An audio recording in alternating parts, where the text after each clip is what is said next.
বন্ধুরা চলে আসলাম। আমরা আজকে ইঁচড় রান্না করব। আমি ফ্রিজ থেকে, আপনারা জানেন তো আমি সব স্টোর করে রাখি, ফ্রিজ থেকে আমি এঁচড়ের বক্সটা বের করে নিচ্ছি। এইখানে আমার এঁচড়ের বক্সটা রেখে দিলাম বাহির করে নর্মাল হওয়ার জন্য। 1-1.5 ঘন্টা আগে আমি বের করে রাখলাম। দেখেন বন্ধুরা, আমার প্রায় 1-1.5 ঘন্টা হয়ে গেছে, তারপরেও আমার এইগুলো নর্মাল মোটামুটি হয়েছে। কারণ আমি যেহেতু ডিপে রেখেছিলাম, আমি এইদিকে আলুটাকে আগেই ভেজে রেখেছি। এখন আমি কিন্তু এই এঁচড়টাকে ভেজে নিব। আমি মশলাও রেডি করে ফেলেছি। নিরামিষ এঁচড় রান্না করব। আপনারা এরকম করে রান্না করে, যারা ভেজিটেরিয়ান আছেন তারা রান্না করে খেতে পারেন। আমি এখানে নিয়েছি জিরার গুঁড়ো, লঙ্কার গুঁড়ো, হলুদের গুঁড়ো, লবণ, চিনি ও গরম মশলা। আমি আজকে গরম মশলাটা রাঁধুনির ব্যবহার করব। পরিমাণ মতো তেল আমি এখানে ফ্রাই প্যান বসিয়ে দিয়েছি।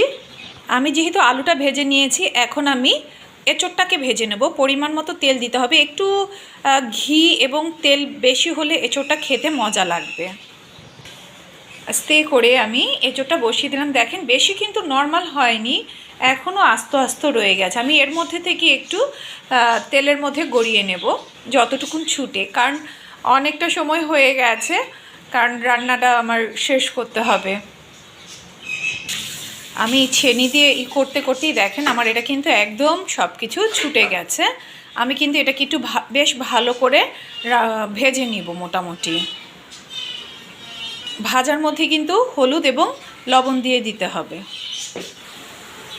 বেশি লবণ দেওয়া যাবে না, কারণ আমি সেদ্ধর সময় লবণ দিয়েছি, ভাজার সময়ও অল্প লবণ দিচ্ছি।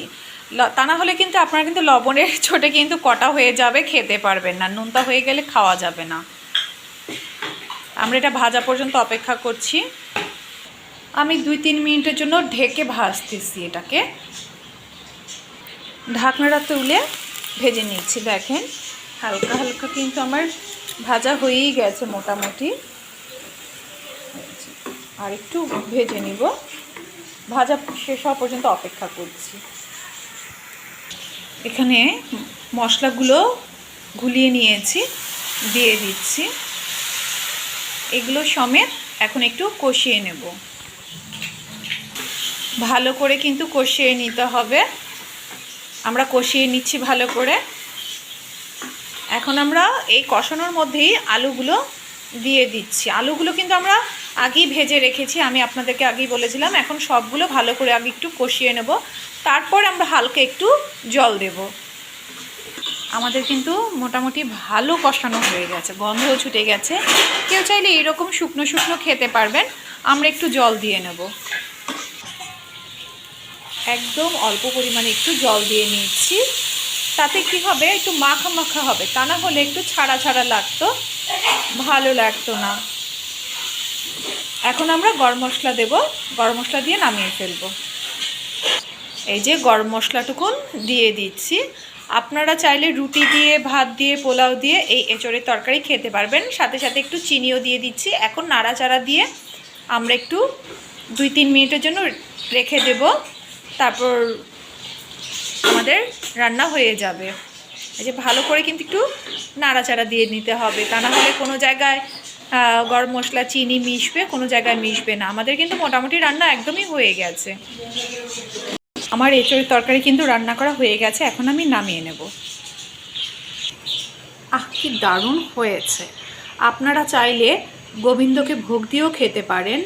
যারা নিরামিষভোজী তারা এরকম নিরামিষভাবে খেতে পারেন। আমি একটু চিনির পরিমাণটা কম দিয়েছি, কারণ কেউ চাইলে একটু চিনির পরিমাণটা বেশি দিতে পারেন, আবার কেউ চাইলে ঘিও দিতে পারেন। আমি যেহেতু তেলটা আমি একটু বেশি দিয়ে দিয়েছিলাম, তাই আর কি আমি ঘিটার পরবর্তীতে দেইনি। আপনারা ভালো থাকবেন, সুস্থ থাকবেন। নমস্কার। প্লিজ আমার চ্যানেলটি লাইক দেবেন, কমেন্টস করবেন, সাবস্ক্রাইব করবেন। Please please please. নমস্কার।